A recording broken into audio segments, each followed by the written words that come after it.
Welcome to the Women Inspire Aspire podcast. In this episode, I talked to Apoorva Sastry about Nattuvangam. Hi Apoorva, thanks for accepting my invite to appear in this podcast. How are you doing today? Oh, I'm doing great. Thank you so much for having me on the podcast. It's really great to be here. Wonderful, Apoorva. Could you please go ahead and tell us a bit about yourself, what you do, your background, etc.? Yeah. I'm a Bharathanatyam dancer from Bangalore. I spent most of my early life in Bangalore itself. In fact, in academically speaking, I did my undergrad in BMS College of Engineering in Biotechnology. Then I came to New York City to do my master's in biomedical engineering in Columbia University. And I actually worked in a lab in Columbia for 2 years as a research associate. And I also worked in an industry for a year. When my work visa ended, that's when I decided to take the jump and move full time into Bharatanatyam. My dance journey has been fairly smooth. I'm very lucky in that regard. So it's been going on for 23 years now. It started in the Diwali of 2001, so it's just turned 23 years now. Basically, I learned from an aunt of mine for 3 years initially. She sparked that initial love for the art form. Then I joined Kalakshiti School of Fine Arts, studying under Professor M.R. Krishnamurthy. So I want to talk a little bit about my guru because he is an extremely esteemed guru. Go ahead. He is a Shantala Award recipient as well. That's the highest award given to dancers or performers in the state of Karnataka. And he is a very esteemed guru. He was actually a direct disciple of the legendary Rukmini Devi Arundel and was a former professor at Kalakshetra. So he spent around 4 decades in Kalakshetra as a student, as a professor, and then later he moved to Bangalore. And I was very lucky to learn from such a great guru. And he is the reason that I'm a dancer, and he's the reason that I am who I am today, not just as a dancer, but even like my personality. It's all thanks to him. So I was with him until 2017 till I came to the US. And at the same time, under him, I completed my Arangetram, which is the debut performance. This happened in 2014. And apart from that, academically, I completed something called Vidvat, which is the highest proficiency exam offered by the state government of Karnataka. And I'm also currently pursuing a Masters of Arts in Bharatanatyam. My guru kind of instilled a very holistic approach towards learning my art. It's not just dance that we learned, we had to learn singing. I mean, I can't sing that well, but it's like learning how to sing so that you can take class, teach. So we learned how to teach students. We learned how to stitch costumes and put on makeup. And along with that, we learned another extremely rare and precious art called Nattuvangam. Do you want me to talk about Nattuvangam a little bit? Absolutely. Absolutely. I have always wondered how Nattuvangam works, and it would be great if you could elaborate on the process and the different components of the Nattuvangam. Yeah, yeah, yeah. So to talk about Nattuvangam, let's talk about, like you're an audience member and you're watching a Bharatanatyam performance. So on the side, you see a group of musicians sitting there. Among the musicians, the first person that you will see from the audience perspective is the Mridanga person, followed by the Nattuvangam person. We'll get to this person. Then you have the vocalist, and then after the vocalist, you have a violinist or a flautist or any of the Shruti based instruments. So the Nattuvangam person is actually they're also called Nattuvanars. This person is very important because they are traditionally the guru of the dancer. Nowadays, of course, it doesn't necessarily have to be. There are freelance Nattuvangam players, practitioners who also perform for other people. But they are very crucial because these are the people who know the choreography. They are holding the entire orchestra in line for the performer to dance. So, Bharatanatyam has a lot of complex rhythmic patterns, and the Nattuvangam person is the one who gives the beats. They look fairly inconspicuous, but they're super important. They sometimes kind of tell the dance musicians that, okay, the dancer now is taking a little extra gap. Sing another line, it's all happening in indications.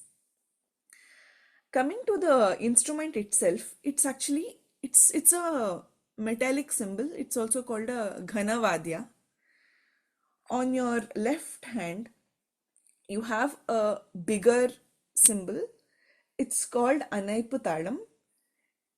It's actually iron coated with silver.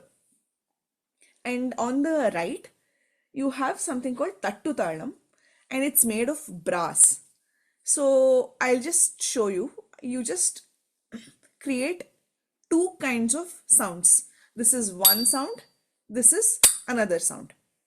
So this, we call it a light kind of sound. This is the heavy. Basically, we are trying to recreate the footwork of the dancer in our talam. We have some adu. Adu is a basic unit of Bharatanatyam, where it's like, you can just say in colloquial terms, it's a step. And based on the footwork, say if you're raising your foot and then slowly getting it back, you would do something like tai, hat, tai, he. And in higher speeds, it will come to something like tai, hat, tai, he, tai, hat, tai, he. So there's a soft sound and then there's a hard sound. Wow. Okay. I have felt that it is very difficult to learn this. How difficult was it for you to learn the basic concepts and to incorporate this into your dance practice? This was so the way that my guru set it up, it was very organic. The way you actually start with Nattuvangam is by basically taking class for juniors. You have a wooden block with a wooden stick called Tattumani and Tattukali, and you give the rhythm according to that when you're teaching. So initially you start with very basic like aduvus, like how we start dancing, the same pedagogy is kind of used. So initially you do the simpler movements and it goes more complex, and then the more rhythmic patterns are involved, and then you get used to the tattumani and the tattukali. That's the wooden block, so that's how we practice. And then slowly we do the transition to the Nattuvangam. The way it was taught in my dance school, it was fairly easy to do that transition. And we were also given a lot of opportunities to practice and try it out and, kind of experiment on juniors and everything. That was a good part. Of course, I hope that people would be very interested in learning this. I'm sure that it can't be learned in YouTube, I guess. So you have to go to a class to learn it. Yeah, it's impossible to learn from YouTube. So I'm also currently pursuing the nuances of Nattuvangam under Guru Suresh Dandapani. So he is again a very great guru. He has a PhD in Bharatanatyam.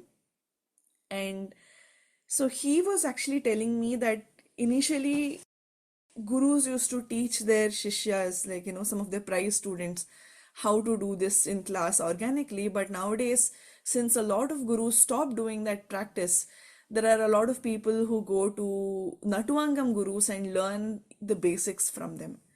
Even under him, even though I had a training in Nattuvangam, I had to start with the advus, and then you go to specific compositions where you need to understand uh, the the deeper compositional aspect of how certain things were done, and how do you break down a particular composition, and what are the characteristics of the composition. And if you understand these, then the Nattuvangam can translate fairly well. Yeah, as you said, it's quite organic and it gels well with the song, the context, etc. Hmm. Great. So, anything else to add about Nattuvangam as a side Yeah, note or an additional note? yeah, I think I can tell a few things. So the Nattuvangam, if you, it's very interesting because as an art form, you have some scope in specific places to show off your skills as a Natwanar. What I mean by that is, so for the most part, you have the singer singing. Say they're singing a song. I'll just do a little bit of a demonstration. They're singing some songs like pa pa pa da da da ni sa sa sa re ga ga sa re sa ni da da ni. So what I'm doing is, the singer is singing, but the Natwanar is just following the beats with the Natvangam. These are very popular for compositions which have lyrics. So if there are lyrics, it'll be something like Dari Ju Chu Chunnati. So there it's more of keeping the talam and you're not showcasing yourself too much as an Atvangam artist. But the way they shine is in when they recite something called jatis. So here the Natwanar actually vocalizes some of these shulukattus and they kind of create this sort of very beautiful songs where I'll give you an example of a jati. This jati is composed by Arunachala Pillai. I'll just give a small demonstration of that. Dalangu takadiku takatadikina tom tadhana dhanata jonu tatinu tadimiram.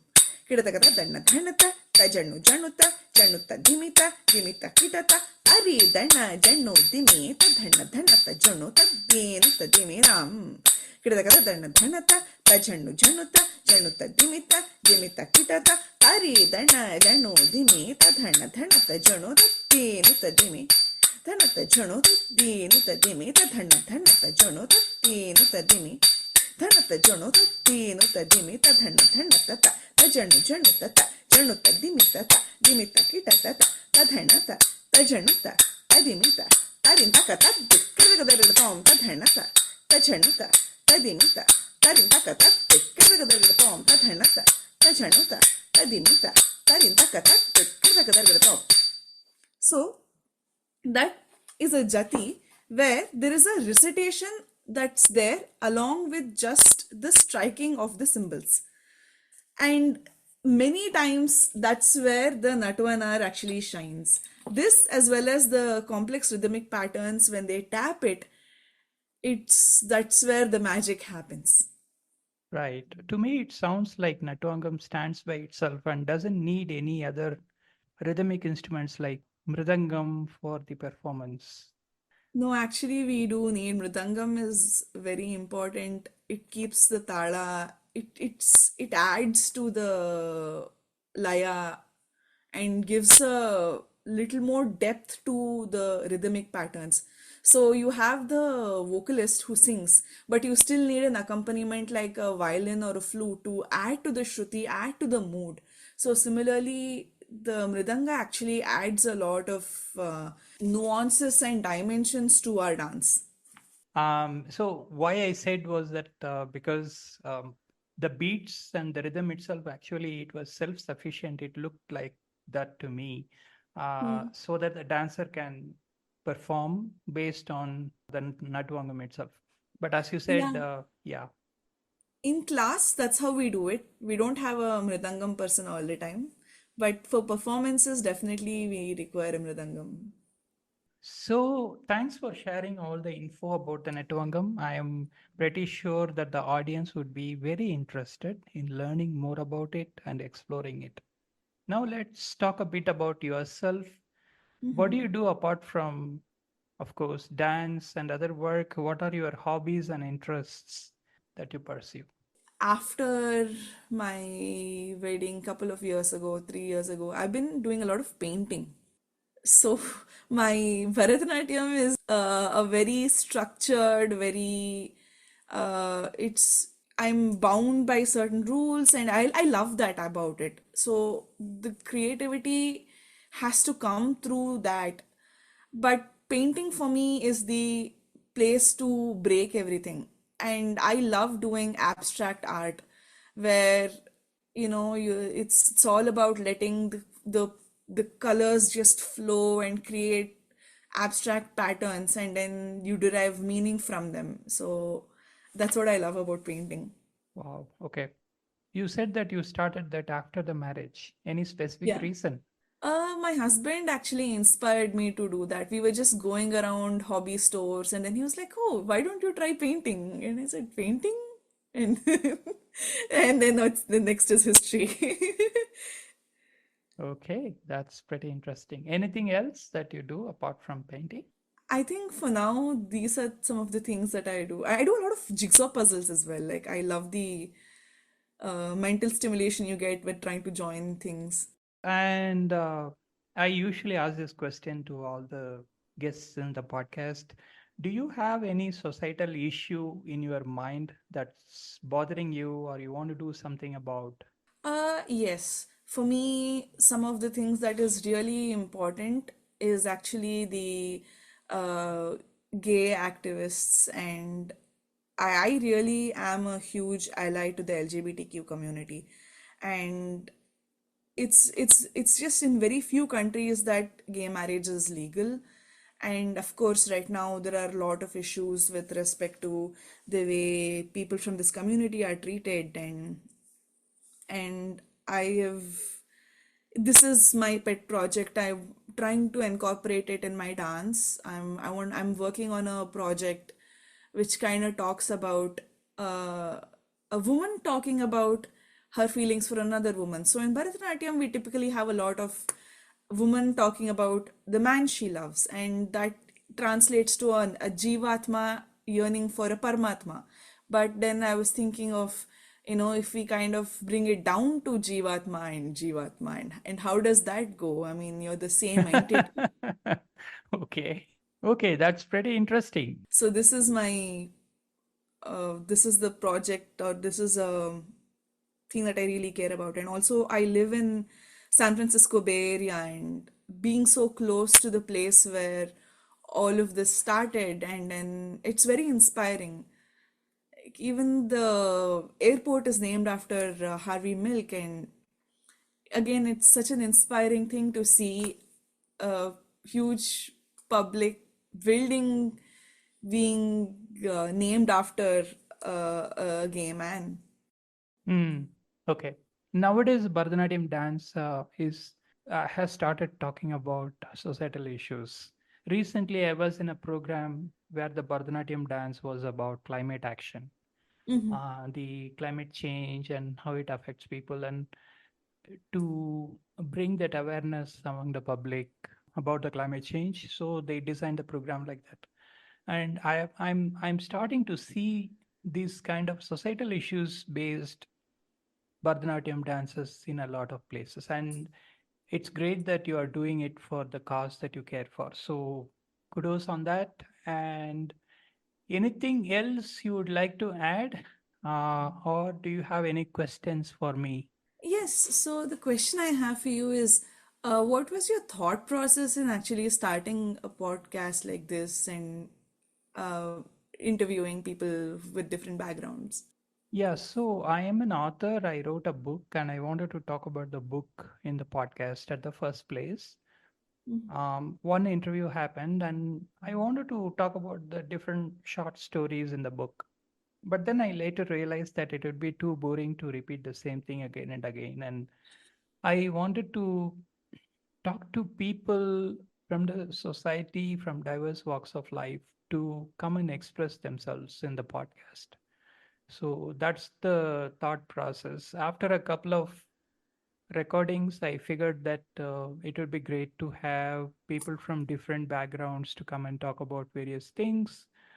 And express themselves, to be the platform for people to come and talk about themselves. So that is the objective, and that's the basic idea of the podcast. And I like talking to people, so I find it pretty interesting to go ahead and do session after session. So that's how it's going. That sounds amazing.